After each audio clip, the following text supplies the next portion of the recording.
আসসালামু আলাইকুম প্রিয় দর্শক, আজকে কথা টিভি ৭১-এ একজন ইউটিউবের কন্টেন্ট ক্রিয়েটর আমাদের মাঝে হাজির হয়েছেন।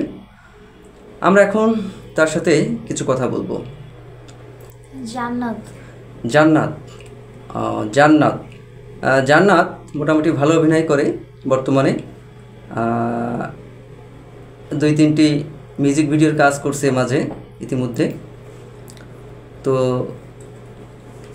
এখন কি কোনো হাতে কাজ আছে, মানে মিউজিক ভিডিও, নাটক বা শর্ট ফিল্ম কিছু? না, এখন নেই, আপাতত নেই। না। সামনে কি কাজ করার মানে বেশি আগ্রহ, বা কি কাজ করতে চাও আর কি, এক কথায়? গানের ভিডিও করা, মিউজিক ভিডিও ভালো লাগে। মিউজিক ভিডিওতে কাজ করতে চাই। তো গান করছো এর ভিতরে ২টি না? একটা করা হয়েছে। জান্নাত, তুমি কয়টি কাজ করছো এ পর্যন্ত? একটি। আর এমনি কন্টেন্ট করা হয় মানে কোন ধরনের কন্টেন্ট? Funny content. ফানি? শুধু কি ফানি নাকি যেমন অনেকেই তো অনেক মিউজিক ভিডিওর সাথে ফানি কন্টেন্ট থাকে না, যে গান গেয়ে গেয়ে করা? ও আচ্ছা আচ্ছা, হ্যাঁ এগুলো ভালো অবশ্য, কিন্তু প্রফেশনালি সামনে যেমন মিউজিক ভিডিও, নাটক, শর্ট ফিল্ম, এগুলো করার ইচ্ছা আছে কিনা? হ্যাঁ আছে না?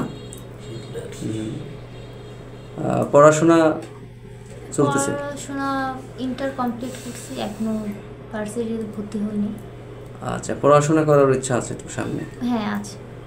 আসলে আমরা পড়াশোনাটাই আগে, পড়াশোনার পাশাপাশি ফিল্মে কাজ করতে বলে সেটাই বেটার মনে হয়। তো জানাতের দেশের বাড়ি কোথায়? কুমিল্লা। কুমিল্লা কোন গ্রামে? গাঙ্গেরকুট। হ্যাঁ, গাঙ্গেরকুট না? প্রাথমিক পড়াশোনা কি ওখানেই হয়েছে? না, সব ঢাকায়। সবই ঢাকায়? কোন এলাকায় ঢাকায়? আগারগাঁও, মানে ছোটবেলা থেকে আগারগাঁও? হ্যাঁ। তো দর্শক শুনলেন, জান্নাত তার ইচ্ছা মিউজিক ভিডিওতে কাজ করবে বা প্রফেশনালি কাজ করার এক কথায় সামনে ফিল্মে। আর এখন মোটামুটি পড়াশোনা নিয়ে ব্যস্ত।